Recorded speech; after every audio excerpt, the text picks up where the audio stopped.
Здравствуйте! На телеканале «Новый век» программа «Вызов 112» в студии Эльвира Фазлиева. И сегодня мы расскажем о крупной аварии рядом с Челнами. Прицеп вследствие торможения вышел на встречную полосу, и КАМАЗом было касание. Водитель фуры погиб под тоннами сахара, которую он вез. Расскажем, почему мужчину, обвиняемого в мошенничестве почти на 500 000 рублей, даже после обвинительного вердикта могут отпустить прямо из зала суда. То есть, получается, никому судьба потерпевших, кроме меня самого, не интересна. Это и не только. Прямо сейчас. Один человек погиб в результате столкновения 3 грузовиков на трассе Набережные Челны, Заинск-Альметьевск в 18 километрах от Автограда. Мужчину, водителя одной из фур, раздавило тоннами сахарного песка, который он вез. Подробности у Рамиля Шайдуллина.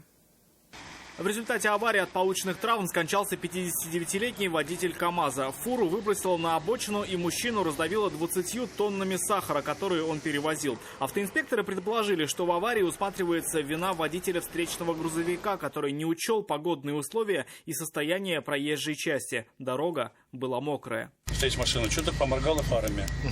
Фарами поморгала. Я предположил, что там что-то, какое-то есть препятствие, или что есть какое-то препятствие. Начал притормаживать. При торможении предполагаю так, что, может быть, прицеп вследствие торможения вышел, это предположение мое, на встречную полосу, возможно. И КАМАЗом было касание. После столкновения трала одного грузовика со встречным КАМАЗом тягач выбросило с дороги. Его кабину просто раздавили тонны сахара по инерции, вылетевшие из прицепа. Дальше прицеп первого грузовика задел еще один встречный КАМАЗ. Он, к счастью, удержался на дороге. Сам автомобиль был поврежден не критически, а водитель не пострадал. Снежная пыль поднялась. Все из-под снежной пыли трал под меня. Я от него, он мне сходни зацепил. Прицеп я навстречу.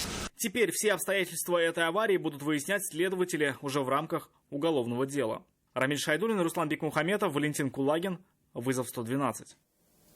Нетрезвая автоледи устроила крупную аварию в казанском поселке Кендери. По предварительным данным, женщина выехала на полосу встречного движения и врезалась в фуру. В салоне легковушки находилась и ее дочь, подросток. И хотя автомобиль был разбит чуть ли не вдребезги, ни автоледи, ни ее пассажирка не пострадали. После столкновения женщина решила сбегать в магазин за спиртным и после рассказать автоинспекторам удивительную историю. Ее расскажет Айгуль Бадруддинова.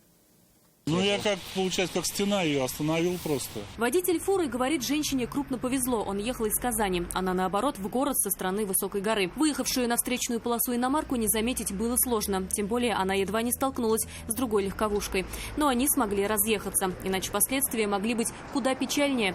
Объехать фуру, вероятнее, тоже к счастью. У женщины не получилось. Удар пришелся в левый бок большегруза. Там секунды. Я двигался, я увидел боковым зрением с левой стороны приближающую машину и чуть правее дал. У ней она об меня, об колесо, об бампер затормозила. Она с пассажиркой была, да, в салоне? С дочкой она ехала, бухая. Женщина ехала с несовершеннолетней дочерью-подростком. После аварии она не стала вызывать медиков, а решила пойти в магазин и купить спиртное. Возможно, расчет был на то, что сотрудники ГИБДД поверят в версию о том, что она выпила уже после аварии, а не до. А вы сегодня выпивали или нет? Нет. Нет? Вы трезвые? За рулем трезвая была, да, при аварии. А почему отказались от прохождения? Алкотестер? Да. Потому что пока вы приезжали, потому что с пятерочки выпил пиво, поэтому отказался. Но вы же знаете, что до оформления нельзя пить, или не знали? А про аварию что скажете? Про аварию что скажете, как произошло? Занесло. Говорят, якобы на обгон шли, да? Не было такого? Нет. Возможно, осознание всей серьезности ситуации к женщине придет лишь позже, как и осознание своего везения. Теперь же автоледи должны лишить водительских прав на срок от 1,5 до 2 лет. Ей также предстоит заплатить штраф в 30 000 рублей и, вероятно, в конечном итоге возместить ущерб, причиненный большегрузу. Айгуль Бадруддинова, Айрат Назипов, Константин Бушуев, Вызов 112. Ущерб без малого 500 миллиарда рублей. Почти 1500 потерпевших и больше 2000 томов уголовного дела. Сегодня Советский районный суд начал рассмотрение уголовного дела в отношении Сергея Купцова, обвиняемого в крупном мошенничестве. По данным следствия, он в 2006 году организовал кредитно-потребительский кооператив, который собрал деньги под обещание больших процентов и перестал выплачивать их пайщикам. Нафиса Минязова узнала, что мужчине грозит до 10 лет лишения свободы. Но даже при обвинительном вердикте его могут отпустить прямо из зала суда. Ранее судимый? Да. Год, статья, срок. 20 ноября 2014 года с Зеленодольским городским судом по части 2 статьи 228 Уголовного кодекса.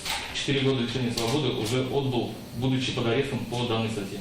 Когда Сергею Купцову предъявили обвинение в мошенничестве, которое рассматривается сегодня, он уже отбывал наказание за незаконный оборот наркотиков. А за 4 года до этого, в 2010-м, он в состоянии наркотического опьянения протаранил 14 машин, уходя от преследования автоинспекторов. Но его задержали. К слову, в 2008 году он уже был участником аварии, в которой погиб 1 человек и 2 получили ранения. Дело тогда прекратили за примирением сторон. Созданный им кредитно-потребительский кооператив к тому времени работал уже 2 года. В обмане пайщиков почти на 500 миллиарда рублей. Основателя обвинили в 2014-м. Следствие шло больше 6 лет. Сегодня в Советском районном суде начинается слушание уголовного дела по обвинению Купцова Сергея Александровича в совершении 22 эпизодов мошеннических действий. Потерпевшими по данному уголовному делу проходит более 1400 граждан. Преступные действия Купцова совершались в период с 2006 по 2014 год на территории городов Республики Татарстан и других городов Российской Федерации. Общий ущерб от преступных действий Купцова по версии следствия составляет более 448 миллионов рублей. В деле почти 2400 томов. Оно объединило 19 эпизодов мошенничества в городах Татарстана, 2 в Ижевске и Екатеринбурге. Уголовные дела возбуждались также в Ульяновске, Краснодаре, Йошкар-Оле и Саратове. Но они выделены в отдельное производство. По версии следствия, кооператив привлекал деньги населения с 2006 года. Изначально пайщикам гарантировали 18% годовых. Но по мере раскрутки эта цифра возросла до 120. Эти же самые деньги выдавали в качестве займов также под проценты. Но летом 2014-го пайщики стали жаловаться, что обратно вложенные средства получить не могут. А когда в офисы пришли силовики, денег там не оказалось. Сам подсудимый вину свою категорически отрицает. Дело в том, что я вину не признаю только лишь в гражданско-правовом отношении именно заявленные иски. Что мы, добросовестные заемщики, пришли платить, офис закрыт, расчетного счета нет, платить куда мы не знаем. Обращаемся в местные органы полиции, то есть где-то в городах, на местах. Им говорят, не надо никуда платить, расчетного счета нет, все сидят. Вот это есть прямые такие потерпевшие, кто именно давал даже в ходе предварительного следствия такие показания. То есть получается, никому судьба потерпевших, кроме меня самого, не интересна. Деньги пайщиков, уверяют, вернуть не может, потому что их у него просто нет. Предъявлено обвинение в совершении преступления, предусмотрено частью 4 статьи 159 Уголовного кодекса Российской Федерации «Мошенничество».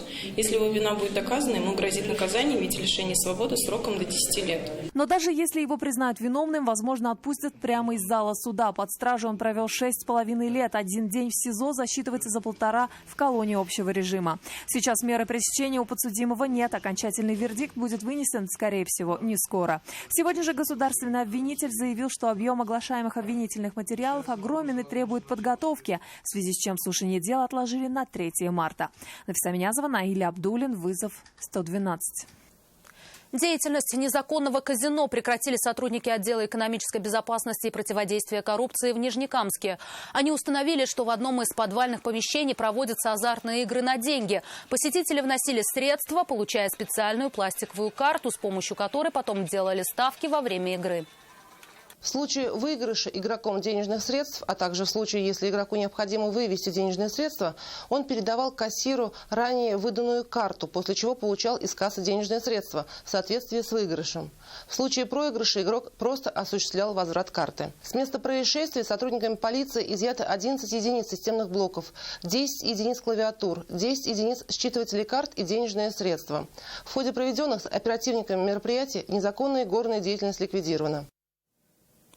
Это все, о чем мы успели вам рассказать. Обо всех происшествиях вы можете сообщать нам по телефону 570 50 50 или на мобильный 898 69 112 112.